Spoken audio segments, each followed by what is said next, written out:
All right, my name is Corey Andrews, and I'll be representing humanism. My name is Melissa Carr. I'll be representing religionists. My name is Allison Jesse, and I'll also be representing religionists.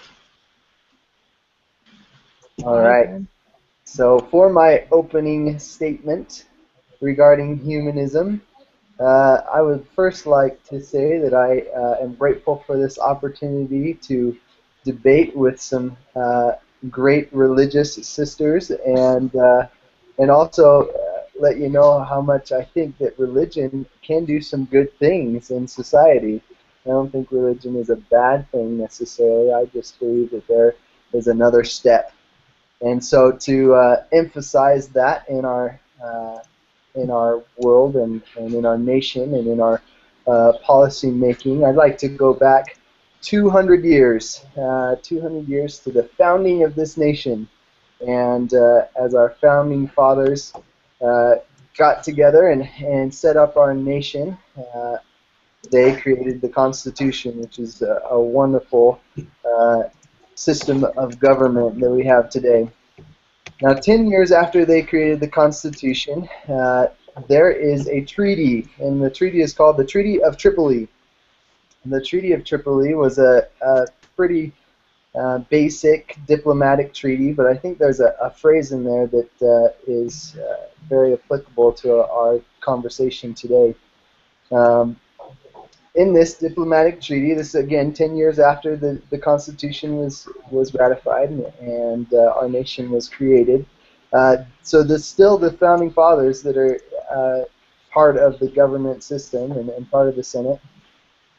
They unanimously ratified this Treaty of Tripoli, and so in this treaty that they ratified, there is a phrase that I'd like to submit to you today. This phrase, and I believe it was created by the president at the time, President John Adams, says this: "As the government of the United States of America is not, in any sense, founded on the Christian religion." And so this treaty, again a diplomatic treaty, but it was unanimously ratified by the Senate. And think about that. Unanimously, how many times does the Senate of the United States unanimously ratify something? Uh, at this time, they'd been over 300 things that they had voted on to ratify, but this was only the third thing that out of all these votes that have been unanimously ratified by the Senate. Along with that, as we go further into this idea of religion and its involvement in policy making, in the Declaration of Independence, the founding fathers do reference a creator, but following the Revolutionary War and when they finally had the opportunity to create a nation and a government system, they created the Constitution. Within the Constitution, there is no reference to a God. Can you turn that light back on, babe? No reference to a God, no reference to a deity, no reference to a creator. There's no reference to Christ in the Constitution or the Bill of Rights, for that matter. So I submit that from the beginning that these great and wise men realized that it was up to them to create a nation, and they did, and they've created something great. And so that is what we have today. Thank you. Allison, did you want to read yours, or do you want me to speak? I was just writing stuff down. Sorry. Okay, that's fine. How about, can I just do because I have a shorter one. Do you want me to do it and then you can fill in? Yeah. Okay. Let's do that. So first, I thought I would talk about, like you did, Corey, certain national documents and concepts and explain them. So the first I was going to talk about is freedom of religion. Many people today think that freedom of religion means that as it pertains to religion, they can pretty much do whatever they want and that they can have complete absence of religion. Um, However, that's not completely true. Through what they meant by freedom of religion in the context was that the government could not force anybody to be a specific religion. There's been debates when public buildings and like courthouses put out nativity scenes, and people get very controversial about that. However, it's nothing against freedom of religion since they can express a belief without forcing other people to be that. Um, Another thing that I wanted to say is the issue of separation of church and state. A lot of people state that this is a actual concept that is constitutional, and it's something that we should base our policies off of. And while is an idea, it is nowhere in the Constitution, and the only place that it exists was in a letter that Thomas Jefferson wrote. So there's nothing in any of our documents that govern our country that say that there is a separation of church and state. Through the Pledge of Allegiance and different documents, we can see that religion is a fundamental part of our country, and we were founded on religion. The reason this country existed is because of people leaving other countries to pursue their religious beliefs. Although the country may not be specifically founded on Christian beliefs, the freedom to pursue whatever beliefs and religion that an individual wants is what the Founding Fathers really wanted when they created this country. We don't force anybody to be a specific religion. However, we expect to be able to practice our own religion freely, provided that it does not harm anyone. And that's pretty much all I have for that. For the sake of time, I'll just add a few things just to add specifics. While the Constitution may not have reference to a or other official documents of the United States might not include maybe even the word God or a Christian language, I think you would be hard-pressed to find any of the Founding Fathers who did not, and other non-official documents, and official documents as well, as including the Declaration of Independence, reference a creator and a God that gave them morals, and for which those morals would be a foundation of the United States. Allison did a pretty good job of outlining those, and for the sake of time I won't really get into it much, but in present-day society, our money, our Pledge of Allegiance, and even our inaugurations all include religious symbols and religious language, including the Bible and God and Christian, not specifically Christian ideals for religion. And that's all I'll add to that.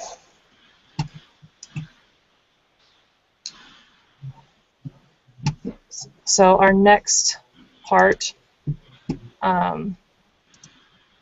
is round 2, spokesperson 2 states main arguments, humanist first, then religionist.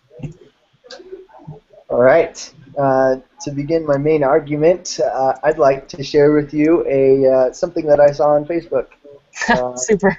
Yeah, I thought it's a reputable place to go. But I actually have a humanist friend, and I'd like to. He made a quote, or he made a post the other day. I guess would be the right way to say that. And he said this. He said, "I'm an advocate of teaching children how to think, how to reason and evaluate. Teaching a child what to believe or to take something completely on faith is something I strongly disagree with. I feel if a child has proper critical thinking skills, then, in most cases, they simply won't resort to magical or unsubstantiated thinking." I think he makes some powerful thoughts as it comes to this idea of humanism, that children and nations should have the ability to reason and to evaluate and not to follow blindly on faith. Um, Humanism uh, is about uniting people. It's about uniting humankind through common principles.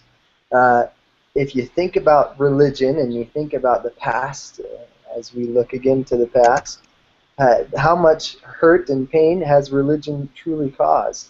How much division uh, has religion caused in the past as you think of different historical settings in which religion has had power, whether it be popes or kings? Those religions have, when that, especially when specific religions have had more power, there has been a lot of pain.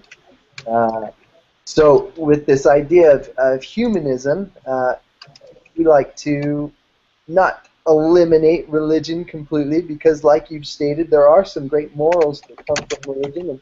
And my good friend on Facebook even stated that, about how he believes that religion can uh, can provide an amazing communal experience where people can learn some great morals.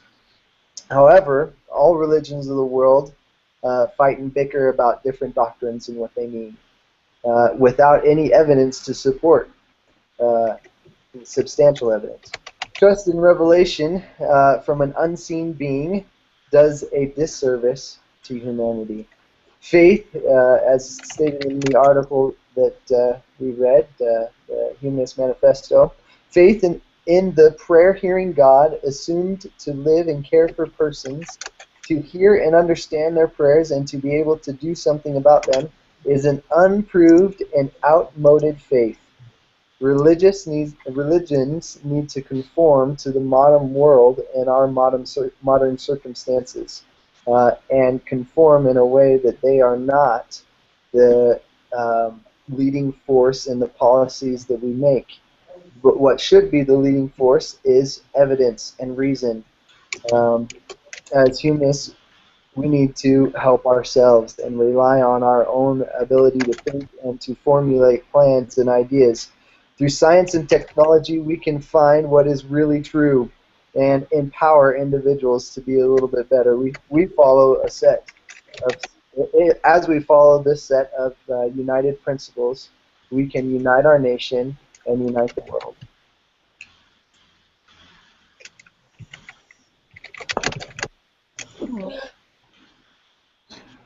You want to read yours again, Allison, and I'll follow up? For my main points? Yes. Yeah, okay. So my first point I'm going to be touching on is how religious freedom ensures the protection of everyone.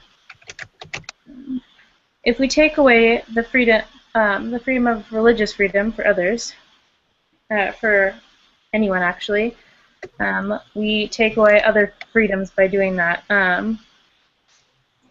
This is the real freedom of choice.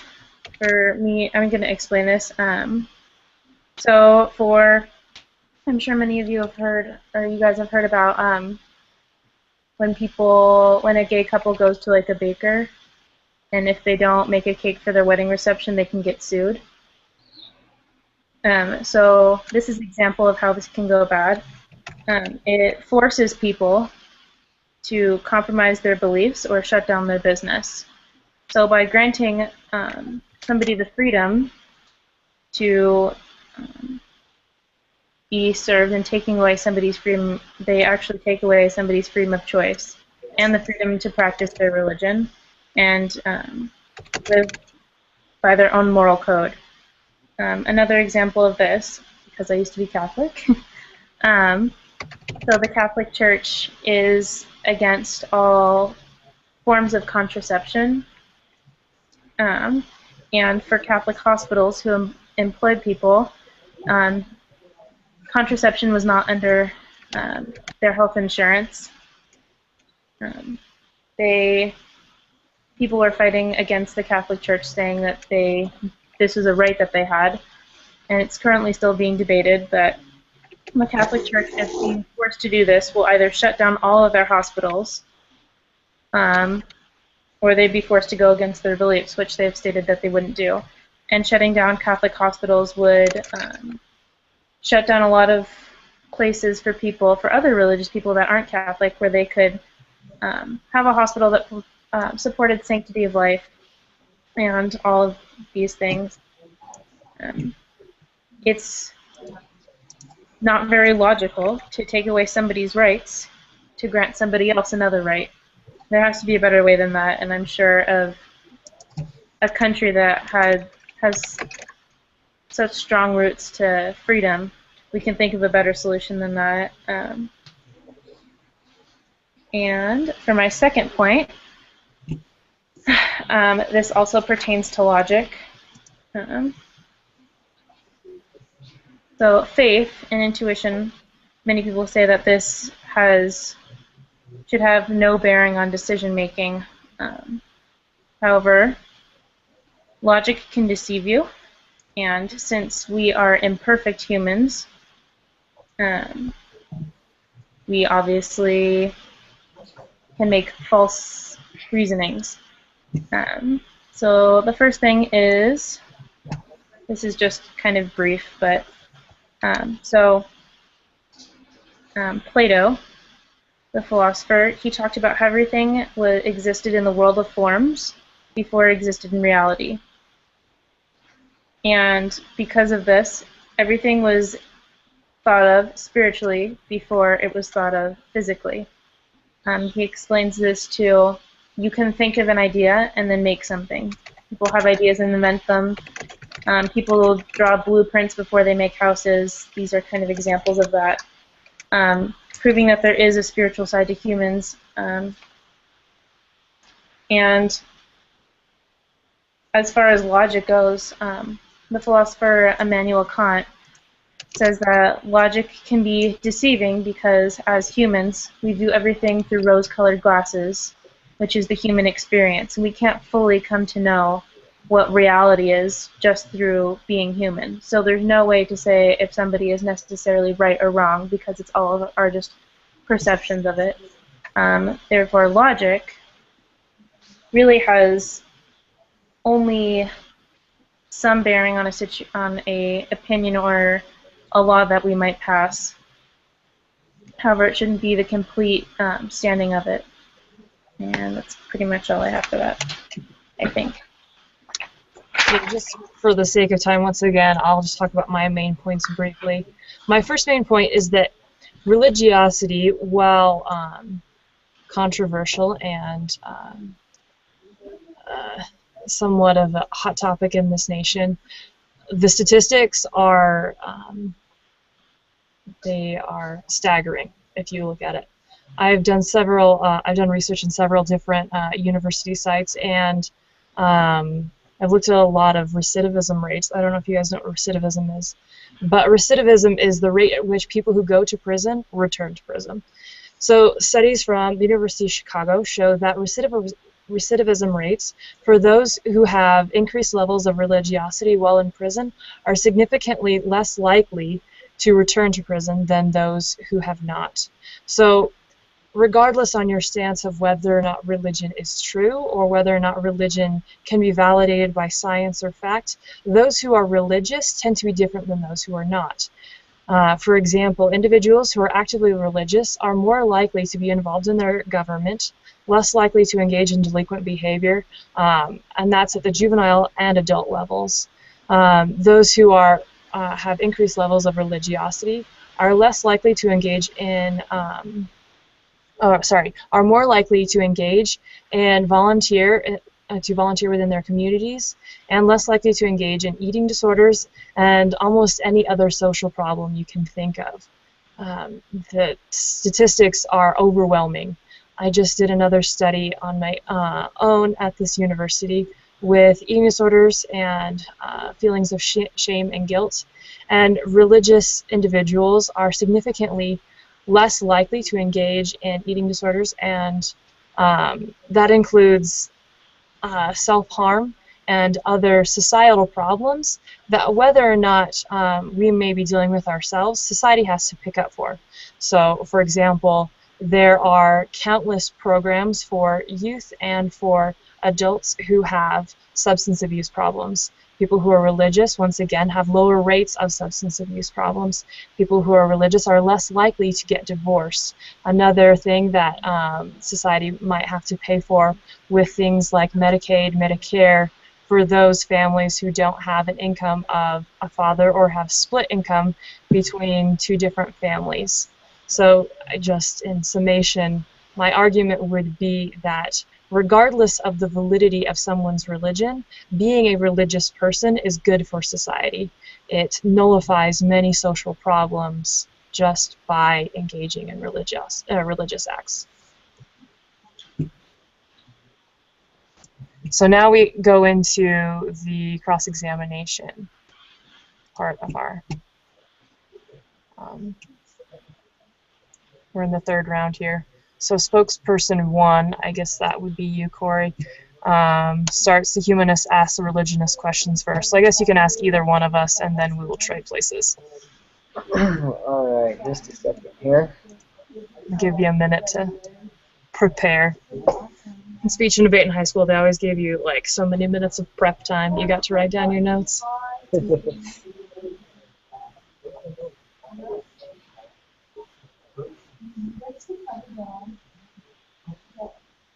All right, first question, and this is for either of you, whoever would like to answer this. I would like you to, as a precursor to this question, to consider for a moment that you are getting married, and you want a fabulous cake at your wedding. And so what you do is you go to the best cake place in town that you've seen the cake, you think they're awesome, you want their cake at your wedding. You go there, you get it all planned out, and then the cake maker, lady, person, finds out that you are getting married at the LDS temple and decides that because of that, she will not make your cake. How is one supposed to react? How would you feel, and should we react if you were refused service because of your beliefs? I'll tackle that one. This is very much like a situation my brother encountered on his mission in Alaska. He was serving in a town that was very small, and it was so it was one of those towns where you could only fly into it by plane or you could get there by boat. So basically he was stuck in this very, very small town for, I think he was there for about 6 months. And so there was a pizzeria in town that served really good pizza, one of the only restaurants in town, and really, so if you ever wanted to eat out, basically you had a couple of choices, and this was one of those choices. My brother was refused service on several occasions because of his religious beliefs and his affiliation with the church. This, while probably disappointing to him, was not something that made him actively and politically sue this company to cause any problems or harbor any animosity towards the business owners. While I don't think that this is an ideal situation, I can understand and empathize with people who maybe feel as though religion could cause problems. It doesn't have to. And I think that almost any religion you could join would teach the same approach, that you cannot change someone else's behavior, and if truly you were devout, that you would turn the other cheek, so to speak, and to allow them to make their choices regardless of your beliefs and regardless of their beliefs in the situation.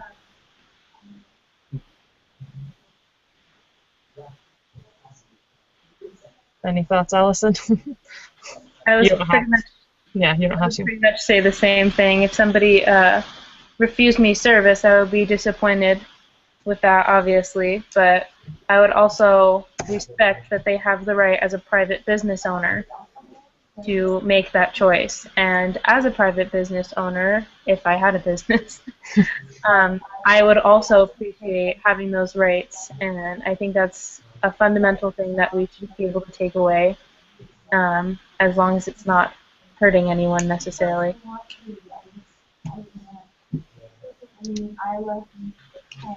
All right. So, do you have any? I'm not sure exactly how this works. I don't know if you ask all I of your think we questions should go first. back and forth. Okay. So, So, do you have any questions, Allison, you would like to ask? Sure. Okay. Let me get my papers down.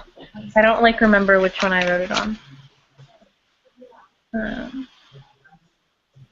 Okay, so this is just from the Humanist Manifesto that I read.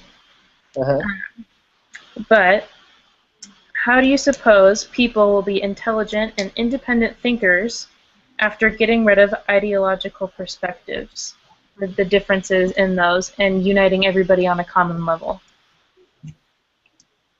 In the manifesto, it says, we reject all religious, ideological, or moral codes that degenerate the individual, suppress freedom, dull intellect, or dehumanize personality. So those are the religions or uh, ideological codes or moral codes that we reject as humanists. And so to to answer your question, I think that if we get rid of those things, things that degenerate individuals, that suppress freedom, that dull intellect, and that dehumanize personality, that we as individuals will become so much stronger and so much better, so much more able to encounter the challenges of life because we will know how to use our minds and to evaluate situations and to reason to find what is true. So I think that overall, as a society, we would be better to as we reject those ideological ideas.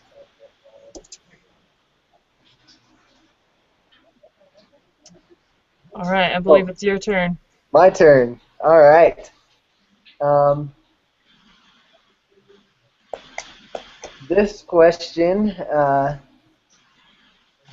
just going to ask it. Can you name a scientific theory that has later been replaced by a supernatural explanation? A supernatural explanation.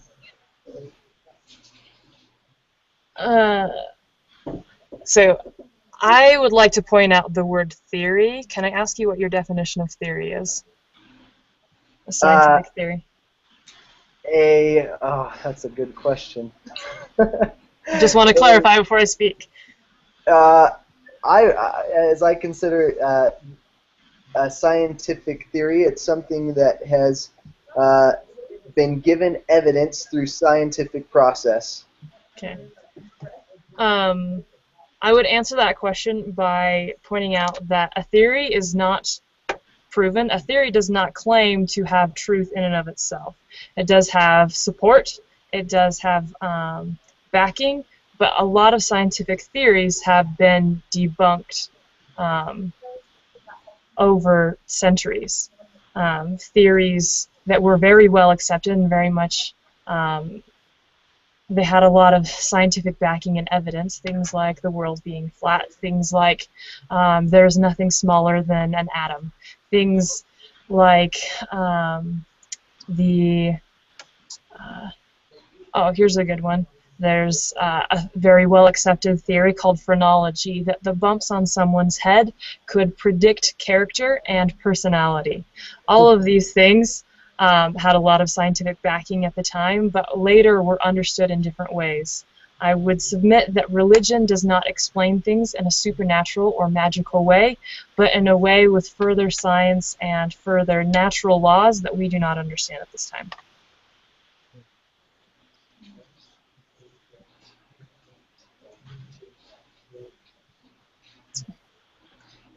All right. Did you have anything, Allison? Don't want to steal your thunder. Oh no, you're fine. For another question or another response? Just a comment before I ask my question. Oh. I guess one more last comment would be that science and religion don't necessarily have to conflict each other, and they could be merely two different ways of thinking and explaining the same thing. That's all I have to say about that. Okay. So I'm going to go to my question. Going back to this idea of theories, my question for you would be, you talked about in your opening statements that the humanist perspective works off of evidence and reason, and it works for finding truth. So my question to you would be, does science ever find absolute truth?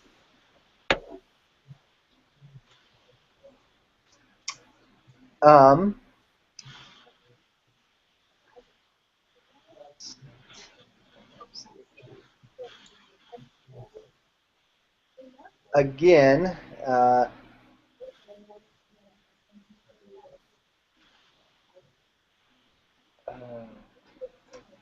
I would, with our idea of a theory, I would say that truth is supported by uh,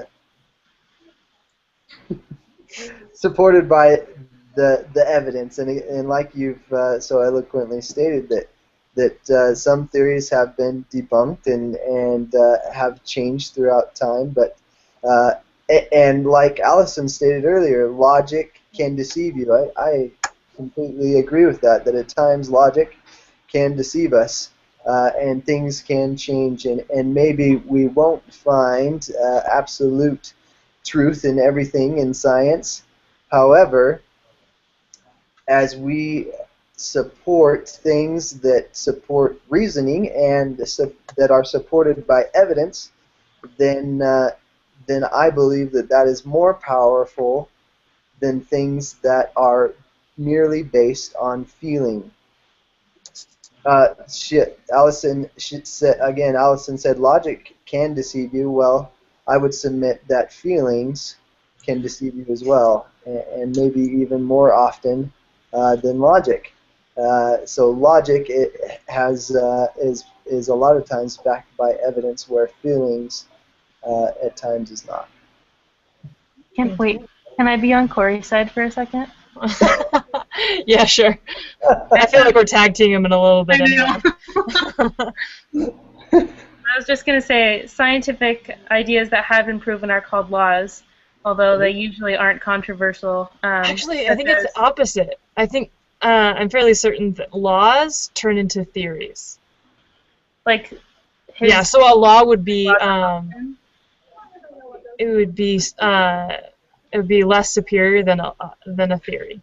I thought it was a theory and then a law. No, that's a common misconception. Are you sure? I am, yes. I used to TA for the Science Foundation class on campus. Okay, well then never mind then. Okay, sorry. Oh, it's a theorem. That's what it's called, right? A theory and a theorem are... A theorem is a mathematical principle that, like a theory, has evidence to support it, but has not been substantiated completely. Okay, whatever. Okay, Corey, okay. You're on your own. Thanks. I don't know. I guess I can ask one more question. Okay. Supporting that idea that we just discussed, how can you prove through religion? Let me see how I want to phrase this. Maybe I can start over. How can you prove that religion has that through religion we can find absolute truth? How can you prove that? I don't think that's... Oh, sorry. Allison, you speak. I've answered... No, you speak. I answered all the other ones. I was just going to answer by saying it cannot. Religion cannot absolutely prove truth, just as much as science can not prove truth. Can I interject now? I'm done. Okay. I don't think that that's the purpose of religion. Religion never claims to... I don't think that that's...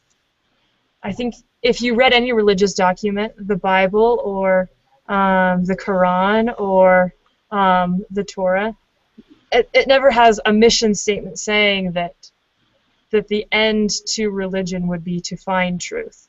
I think the end to religion is the way that it can contribute to someone's life, the change that it brings about in societies and individuals and in nations, that it can contribute something that will change us in a way to make people the same goals that you said that humanism would, to unite, to bring together, to foster cooperation, and to make individuals feel whole. I don't think that the end to religion ever was supposed to be to find truth, because if you're religious, you already think that it's true, right? So I think even, especially with the Book of Mormon, that we invite people to come into religion by saying that they can feel that it's true, but people stay religious not because of the validity of their religion, but because of the change that it brings about in their life and in the society in which they live. So it's to follow up on that, is it Yeah. okay to follow if it's not true? I think that if you find a program that will make you a better person, that will make society better, that that brings about positive change in your life, I don't think it matters if that means that you're saying the moon is cheese. I think that if it can take away social problems, that if it can make you become a person who will contribute in a meaningful and positive way to society, that's something that it would be wonderful if what we believed was true. But I think that religion still has value beyond if it's true or not. I don't believe that Catholicism is true, but I commend religious and devout Catholics. I think that can be a very positive thing in their life. All right.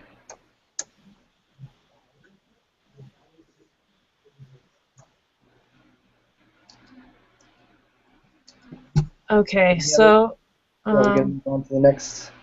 yeah, let's go to the next one. We're almost at an hour now anyway. So spokesperson 2 provides closing statement. Humanist first, then religionist.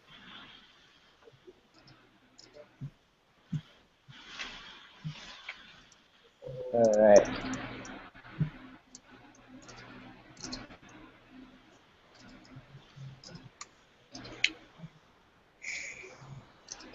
Okay.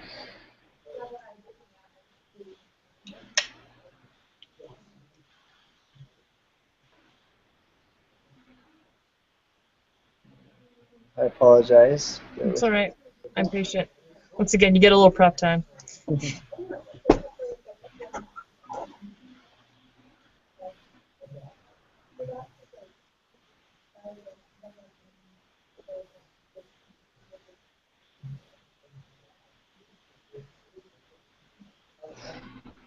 All right. I would like to, in conclusion, return to the statement that I made, or the statement that my friend made on his Facebook post. He said, "I am an advocate of teaching children," I'm going to change that a little bit, to teaching nations how to think, how to reason, and evaluate. Teaching a child what to believe or to take something completely on faith is something he strongly disagrees with. I feel if a child has a proper critical thinking skill, then in most cases they simply won't resort to magical or some unsubstantiated thinking. I think that we should search and seek as a nation and as individual states to form policies based on what is true. Truth is very much connected to what is right, and if we want to be a nation that is right and on the track that will lead to peace, then we need to set those policies that we create on principles that are correct. And how do we know if those principles are correct? They are proven, or there is evidence for them found through the resources which we have been given, and in many cases we have created, such as technology. Uh, we have those resources to help us to find truth. Um, Humanism. Oh, just a second.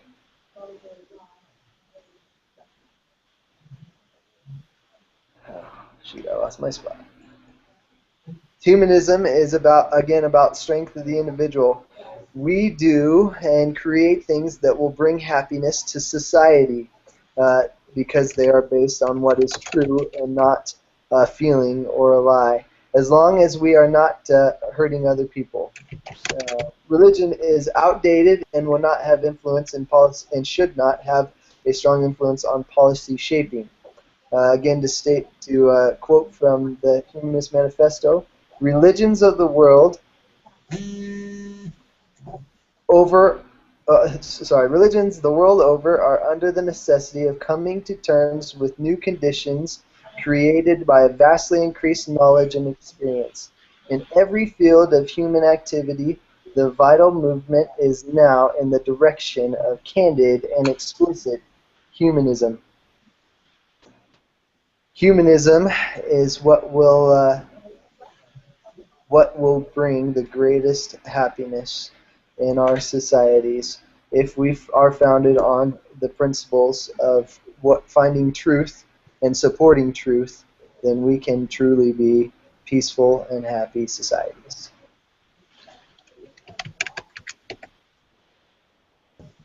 All right, Allison, you want to go real quick, and then I'll close up just briefly?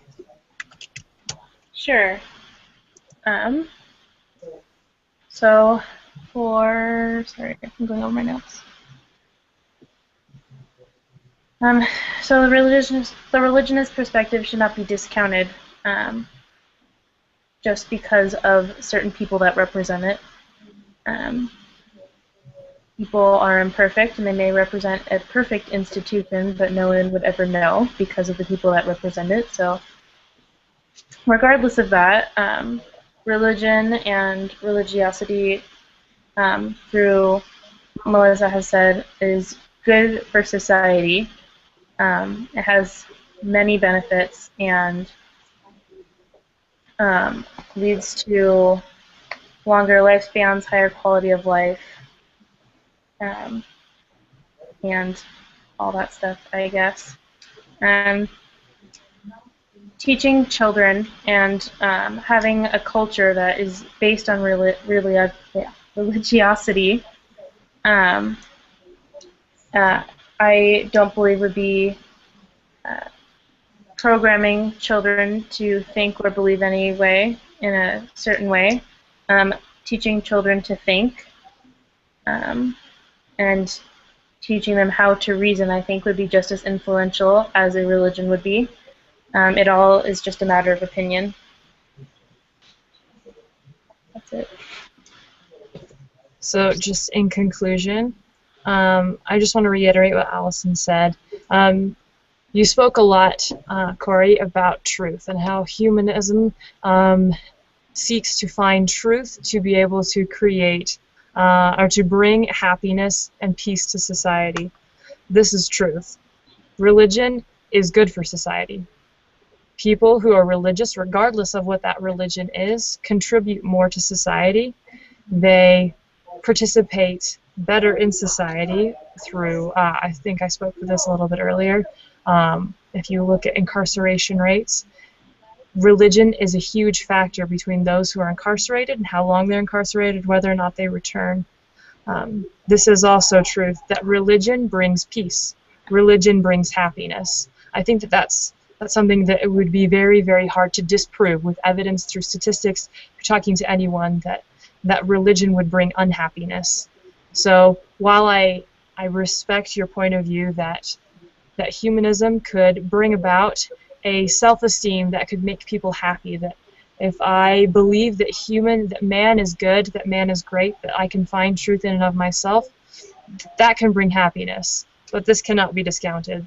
Religion also brings happiness. Religion brings happiness throughout the world, and it has throughout written history of the world, that people find joy in a belief that maybe they can't prove. And that belief that they maybe can't prove will lead them to be better citizens in their society, in their nation, and it brings nations together. So that would be my conclusion, that religion, while it is difficult to prove, while it is hard to argue for in a statistical, factual way, that maybe the evidence isn't as tangible, this evidence is tangible, that statistically people who are religious are happy, and they find peace, and they find unity. So that's the end of the closing arguments. Now we just need to wrap up. This is not a question for debate. Now we've conducted our debate, just reflect the following questions. Do you think the authors of your article were taking moral high ground or making a moral statement? Why or why not? So we'll start with that one.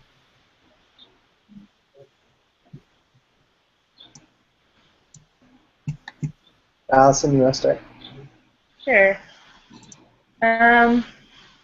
Not sure exactly what is meant by moral high ground exactly, but obviously Elder Oaks is biased a little bit. But I would say that his talk is morally based. But I think that the Humanist Manifesto, I don't think it's morally based. I think it's ethically based. I guess without the religious side of it, they both have are working for the good of humanity. One is they're just for different reasons. Yeah. Yeah. Corey, do you want to go next? Yeah, I don't know. I think I was really impressed with, and I have obviously a few friends on Facebook that are humanists, and sometimes they post things that get me so frustrated. But I respect their passion for what they believe in, and they really do think. In many cases, like the friend that I quoted, I think he believes he's helping. And so I think he is striving to take the moral high ground and lift others to where he's at.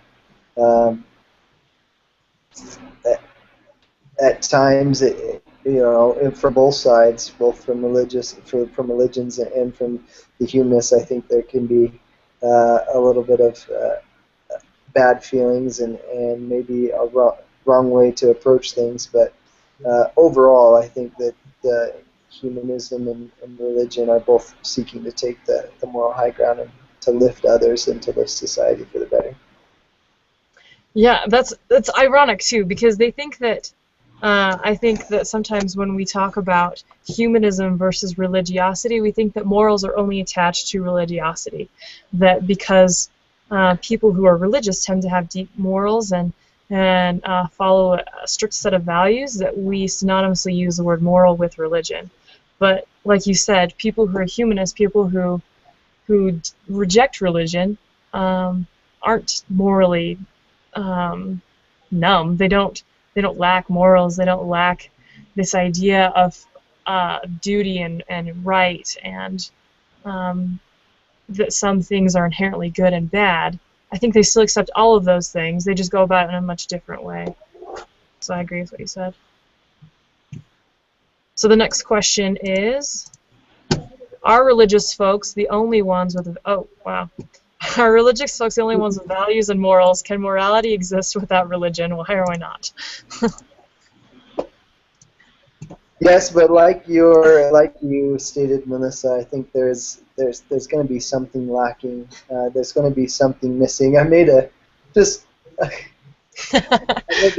little funny quote on a post, or just a little funny analogy on a post that I don't know. It's kind of stuck in my head since I came over there and wrote it down. And I said something like, trying to take religion out of society is trying to take peanut butter out of a peanut butter and jelly. And at times, or at the beginning, it might be really sweet, right? Like just a jelly sandwich would be. But after a while, you'd miss out on the smoothness that comes with the peanut butter, right? And so I think that there would be something missing if there wasn't religion in society. Oh, I know. I shouldn't say I Oh think. yeah. I know that there would be something missing if there wasn't religion in society. And the influence that it has and the way that religion can inspire people to the next level of their life and to the next level of morality uh, improves nations without a doubt. Yeah, I agree. Any thoughts, Allison? I concur. Thank you for that contribution. Covered it pretty well. Yeah, you did. Not much I can add. Yeah.